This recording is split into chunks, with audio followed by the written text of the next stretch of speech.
Bonjour à tous et à toutes, et bienvenue dans ce dernier chapitre de Unreal Engine, dans lequel nous allons voir un certain nombre de notions pour finaliser notre jeu de plateforme.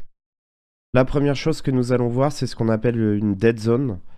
C'est une zone où si le personnage tombe, nous allons le faire réapparaître à un autre endroit. Nous allons voir aussi le principe du game mode, parce que depuis le début de leçon, nous avions juste notre personnage pour rappel, et nous avions mis le fait que le player 0 contrôlait automatiquement le personnage.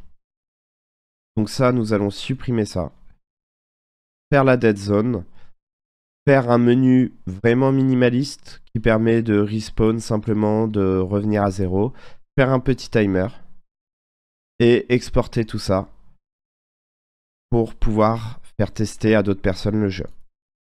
Donc la première étape que nous allons faire, c'est déjà supprimer notre personnage ici, de la map. Et nous allons utiliser ici le player start. Donc pour utiliser ce player start, c'est très simple. On va aller dans Blueprint.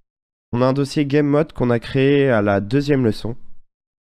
Là, on va enfin l'utiliser. On va faire Blueprint class, game mode. pp, game mode, master. Le game mode, en fait, est en charge des règles du jeu. Donc là, je viens de l'ouvrir. C'est un blueprint comme les autres. Normalement, il est fait pour vraiment gérer les règles globales d'un jeu. L'idée dans ce game mode là, c'est en fait, vous pouvez aussi définir un certain nombre d'informations.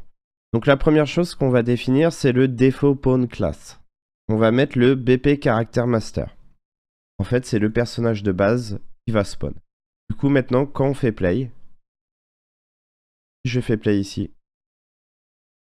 J'ai oublié de définir mon game mode. Donc pour définir, je vais dans Project Settings, Maps and Mode. Je vais lui dire que mon éditeur, quand je le lance, je veux être sur ma map. Mon jeu, quand il se lancera, je veux être sur cette map. Et ici, mon game mode, default game mode, BP game mode master. Là, si je fais play, il est apparu à l'endroit de mon player start. En fait, mon personnage n'existe pas sur la carte. Par contre, dès que je fais play, il me le fait apparaître.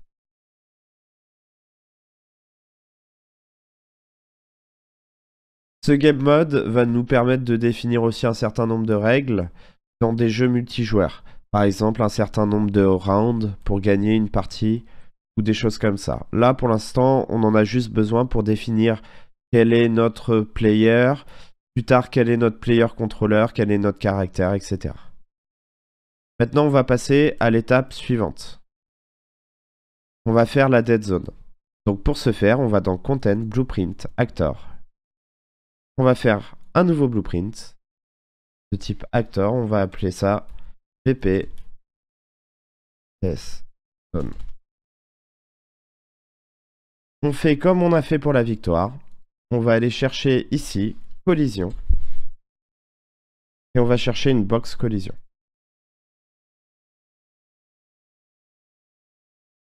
Je mets ma box collision n'importe où dans le niveau. Et là, je vais dans ces paramètres ici et je vais l'agrandir. Par exemple, 100 longueur. Ça va même. On va s'éloigner pour bien voir. 400. Pour être sûr de bien couvrir toute la zone. Même mettre 800. Et en Y.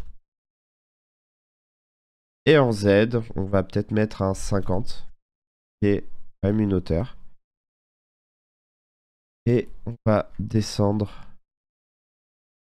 Et on va essayer de voir à peu près où est-ce que la zone arrive, que ça rentre pas en collision avec certains de nos obstacles. Donc n'hésitez pas à bien la descendre pour être sûr de ne pas avoir de problème. Et là, en fait, c'est très simple. Je vais aller dans mon personnage. Je vais créer un nouvel event. Clic droit Custom Event, comme on a vu sur la vidéo précédente. Et là, je vais faire un respawn. Et Custom Event, go back Le respawn en fait va détruire mon personnage. D'ailleurs, je ne vais pas le faire dans le personnage. Là où le go back to spawn va me permettre de réapparaître sur le spawn. Là par exemple, si je fais un go back to spawn, je vais faire un get all actor of class. Je vais chercher tous les acteurs de type player start. J'en ai qu'un seul dans ce niveau-là, c'est celui-là. Et donc là, je vais aller chercher dans mon arrêt, vous voyez que c'est un petit carré, c'est un tableau de données. Je vais aller chercher la première valeur. Donc là, le chiffre, c'est 0 parce qu'en développement, on ne commence pas à 1, on commence à 0. Donc là, je prends celui qui est à 0. Je vais faire un get actor location.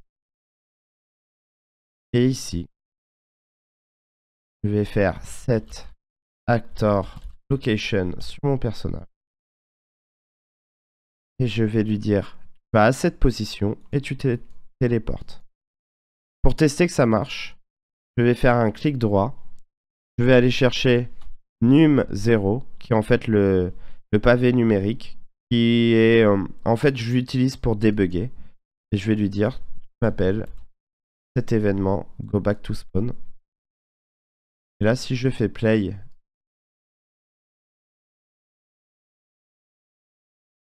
et que je me déplace, si je fais 0, on voit qu'il me remet à la position. Et donc là, l'idée c'est dans cette death zone, quand sur ma box de collision, je l'overlap, je passe au travers, je fais encore une vérification si c'est bien VP master caractère. Et si c'est bien ça, je fais un go back.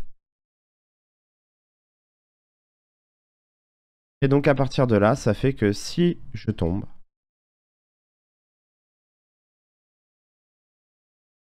on pourrait remonter encore là. Parfait. Je reviens au spawn. Maintenant, on va faire un petit timer pour notre personnage. Donc là, on a déjà vu comment faire le timer d'AFK. Et donc juste avant, on va faire une nouvelle variable. On va appeler ça game timer. On va en faire un float. Et je vais lui dire, hop, set game timer. Et le game timer, get plus float. Et je vais connecter ici. Donc là, j'ai mon timer dans le jeu.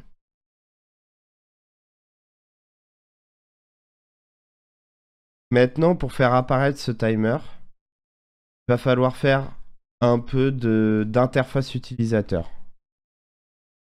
On va devoir un peu faire apparaître les informations au personnage. Donc, pour ce faire, rien de très compliqué. On va faire clic droit, User Interface, Widget Blueprint. Donc, WBP pour Widget Blueprint. Et on va appeler ça HUD. Et en fait, on appelle dans un jeu vidéo, on appelle le HUD la partie, vous voyez combien vous avez de vie, etc., etc. Contrairement au menu, on appelle classiquement menu. Et là, dans ce HUD, quand j'ouvre mon widget Blueprint, j'arrive sur une interface.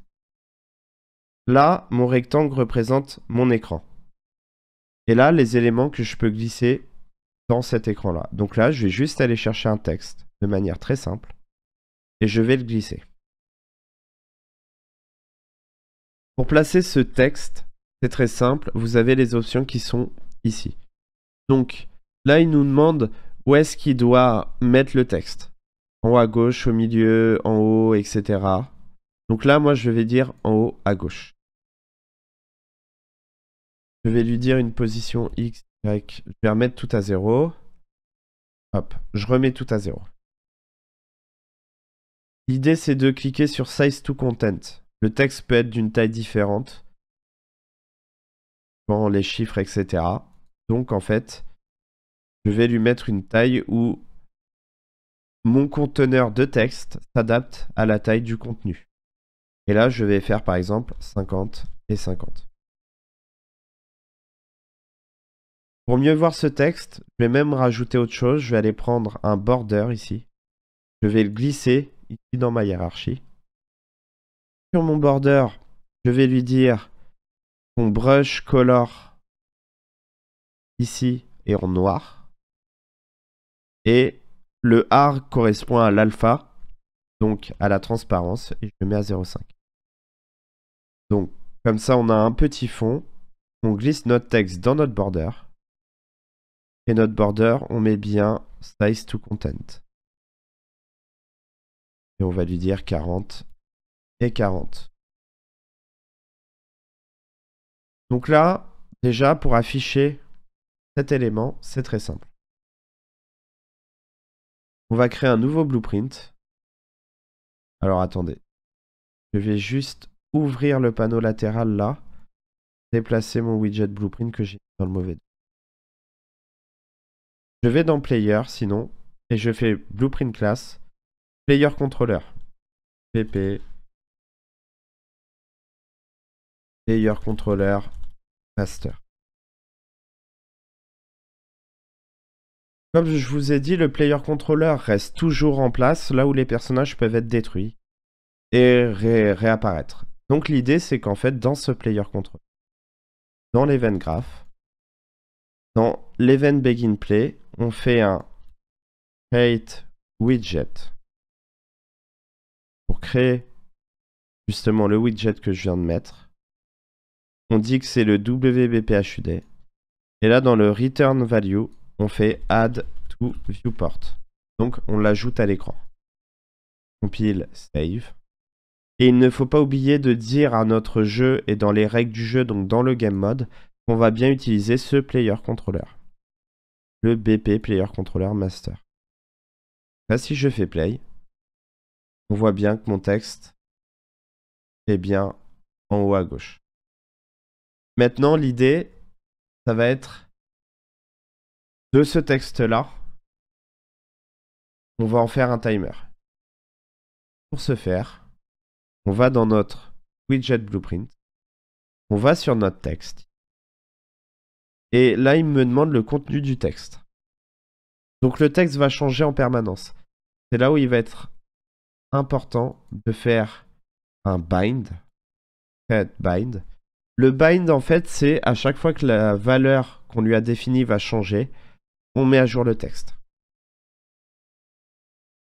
Donc là, on fait un cast to pp master character. Il me demande l'objet, c'est le get owning player pawn. Donc le personnage détient ce HUD. Et dans ce personnage-là, on va faire un get timer. Get game timer. Et on va retourner le texte. Regardons ce que ça donne. Voilà. Vous voyez que le texte se met à jour. Donc là, l'idée c'est qu'on va prendre le get game timer.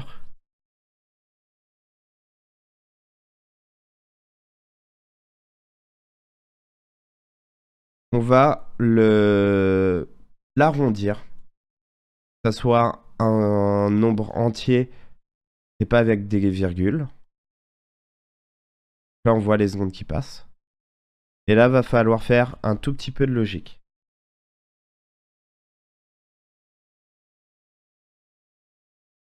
Même, on va simplifier en fait. Au lieu de faire les calculs ici, on va simplifier les choses.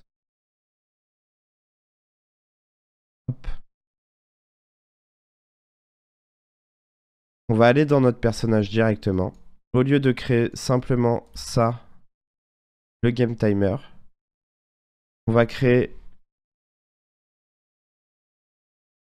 minutes et secondes. vont être des entiers, des integers. Donc le game timer va s'exécuter. On va dire que seconde égale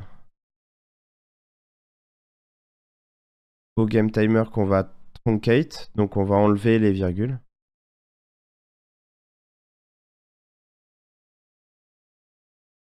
Hop. Et là on va faire une vérification. 10 secondes est supérieur à 59. Tranche. Donc s'il arrive à 60,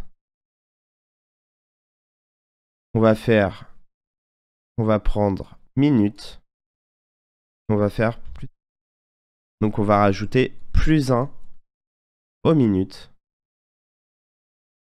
Et on va définir seconde à 0. Et même le game timer, on va le remettre à 0. A l'inverse, si c'est pas au-dessus de 59, on ne fait rien. Donc là, pour garder cette logique-là derrière, il faut continuer, il faut bien relier. Donc, ici est bien relié ici. Hop.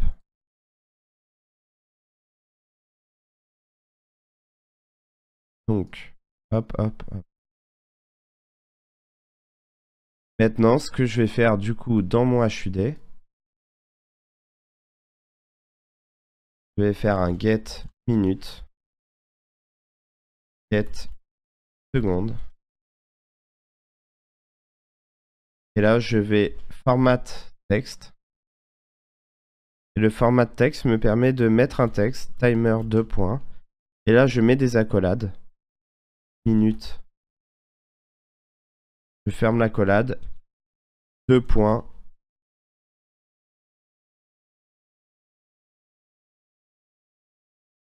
Seconde. Et là, du coup, il m'a mis 2 endroits où je peux connecter mes minutes et mes secondes. Compile, save, play.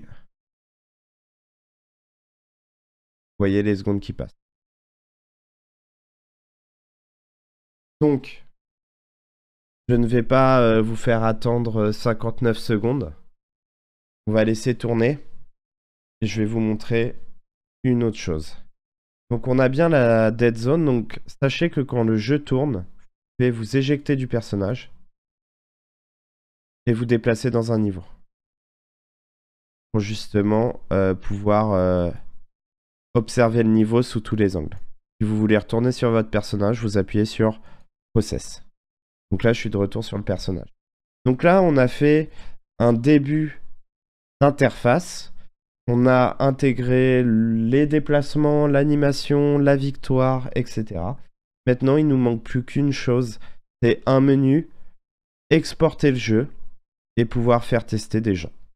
Donc pour ce faire, voilà. Donc là, le timer a bien marché. Pour ce faire, on va aller dans le WBP HUD. En fait, non, on va le laisser comme ça. Et on va ajouter un nouveau widget blueprint. Donc je fais un nouveau dossier que je vais appeler UI pour User Interface. Je vais glisser mon widget blueprint HUD dans mon UI, faire Move Here. Et je vais faire clic droit User Interface, Widget Blueprint, WBP. Et je vais mettre Pause Menu. Le pause menu va être très simple. Je prends un border, comme tout à l'heure. Je le glisse. Et là, je vais dire de se centrer. Donc position 0, position Y 0. Donc je le replace là. On va dire size en X, donc en largeur, on va dire 300. Size Y, 400. Voilà, on a le début. Maintenant, on veut le placer au milieu.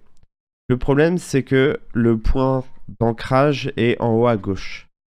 Notre but, c'est qu'il centre l'élément. Donc pour ce faire, on dit que l'alignement, il n'est pas à 0, mais il est à 0.5 et 0.5. Pour vous expliquer plus dans le détail, ici c'est 0, ici c'est 0.5, ici c'est 1. De même, sur l'axe X, 0, 0.5, 1. Ou si je fais 0.5, 0.5, il est bien centré. Je vais encore aller chercher mon brush color. Je vais mettre la couleur en noir avec une opacité de 0.5.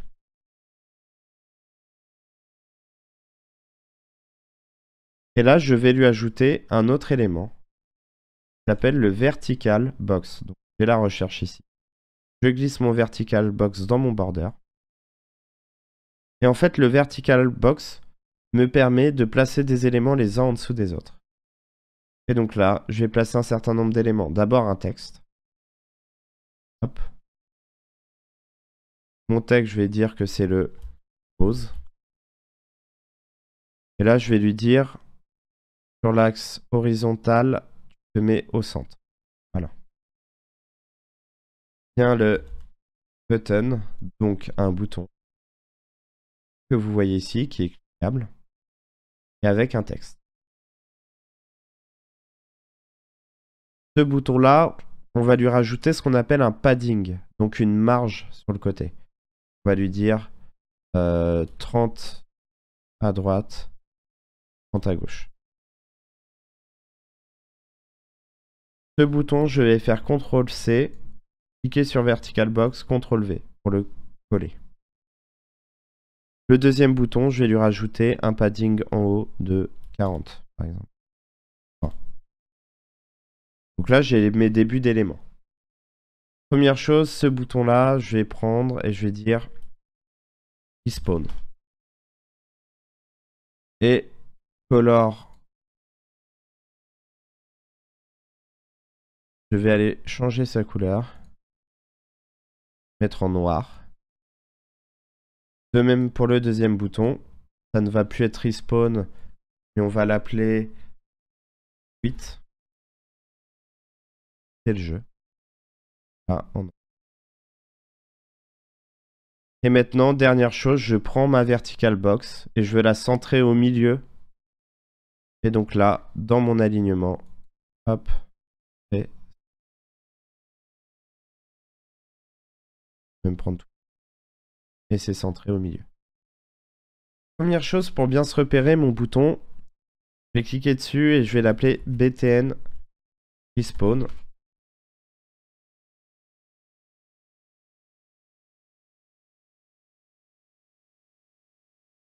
Donc première chose que je vais faire, le respawn. Donc quand je clique sur le bouton, si je descends en bas, il y a quand on click. Je clique dessus. Quand je clique sur respawn, en fait, il va falloir que j'appelle un événement. Et pour ce faire, je vais aller dans mon player controller. Je vais aller faire un custom event que je vais appeler respawn.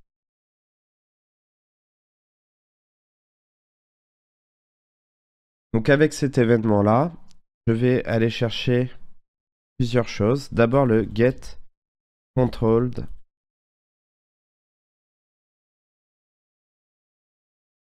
spawn, qui est en fait le personnage qu'on contrôle.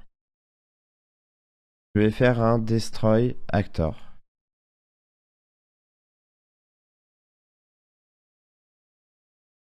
Donc dans mon pose menu, quand je clique sur respawn, je vais faire un get player controller. Et sur mon get player controller, je vais faire un cast to pp player controller master pour vérifier que c'est le bon type de classe. Et là, je vais faire un spawn. Compile, save. Dans mon player controller, je vais quand même faire un petit print pour être sûr que ça marche bien. Un message de debug. Et pour finir aussi, il me faut une touche pour afficher mon menu. Donc, ce que je vais faire, c'est que ici, avant de add Viewport. Non. Ici, je vais créer un custom event. Show, pause.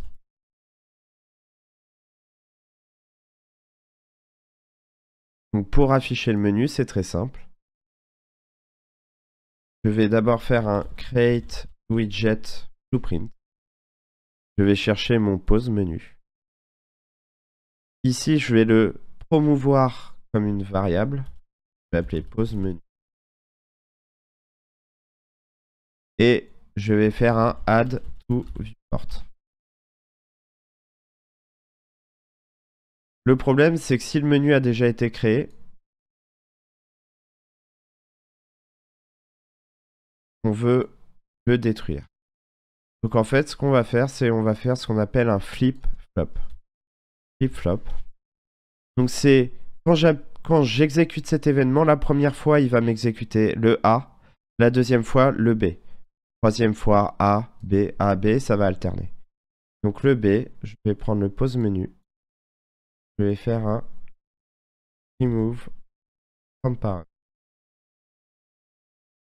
Et si on dit que par exemple ma touche num0 va être le show pause menu, je vais dans mon personnage. Je vais ici. Je vais faire un get player controller cast master player controller. Et là, un show pause menu. Et play, que j'appuie.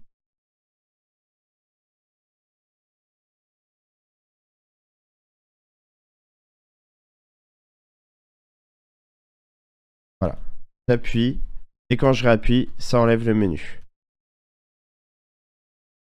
Maintenant, l'autre chose qui va être importante, c'est que quand j'appuie ici, je veux dire que set show mouse cursor. Je veux qu'il m'affiche le curseur de la souris. Quand on enlève le menu, set show mouse cursor à false. Donc là, notre menu fonctionne bien. Si j'appuie sur respawn, on voit que le hello s'est exécuté, que ça a bien détruit mon personnage parce que ma caméra a changé d'angle. Je peux vous remontrer. Play. Respawn.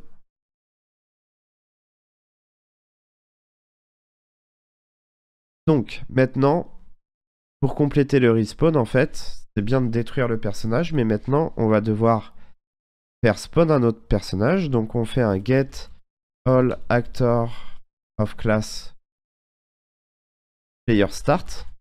Parce que comme d'habitude, on veut le faire spawn sur le player start. On fait un create, create actor from class. Cet actor, ça va être de type BP master character. Et là, il me demande un spawn transform. Bah, en fait, je prends mon player spawn, get, je prends le premier player spawn, je vais faire un get transform, get actor transform. Et depuis ce personnage qui a été créé, c'est bien, on a fait spawn le personnage, maintenant on veut le contrôler. Donc, c'est l'événement. Possess. Et donc là, je vais déplacer mon personnage. Si je fais un 0, respawn, vous voyez que même le timer est remis à 0. Pour une raison, c'est que la variable de timer, on l'utilise et on la gère dans notre personnage directement. Du coup, quand on respawn, le timer revient à 0. À l'inverse, en fait, de quand on tombe, si on tombe, notre personnage juste réapparaît à son player start. L'autre chose qui va être importante maintenant, ça va être de gérer le saut. Hop. Parce qu'on voit que le saut est pas assez grand.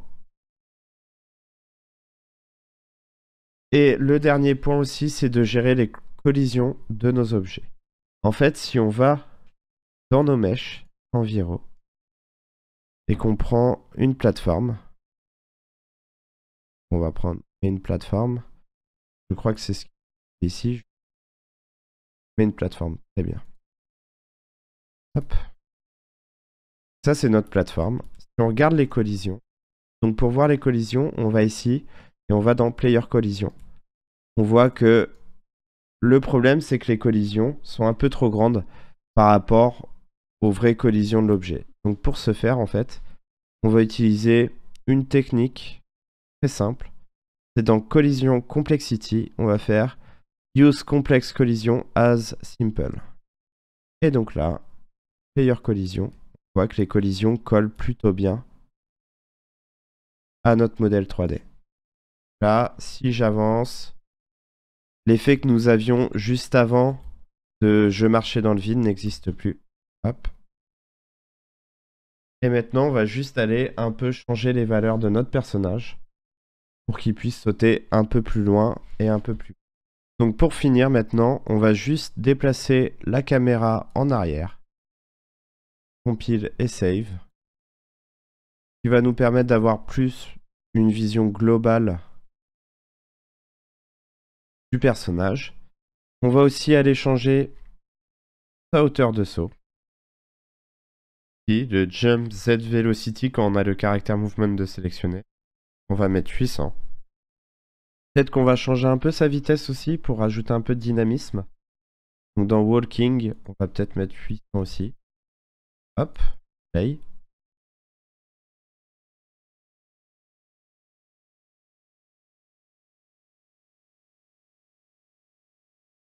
Et maintenant, juste la dernière étape pour vous montrer comment exporter votre jeu. Vous allez dans File, Package Project, Windows 64. Et vous pouvez choisir où est-ce que vous voulez mettre votre jeu. Là, je vais faire hop. Sélectionner. Et là, vous êtes parti dans un packaging project qui peut mettre du temps. Donc, soyez patient. Vous pouvez cliquer sur Show Output Log pour voir tous les messages d'erreur. Et donc, on en a fini pour ce jeu de plateforme. Si vous avez des questions, n'hésitez pas à laisser un commentaire, à vous abonner. Et on se retrouve dans une prochaine vidéo.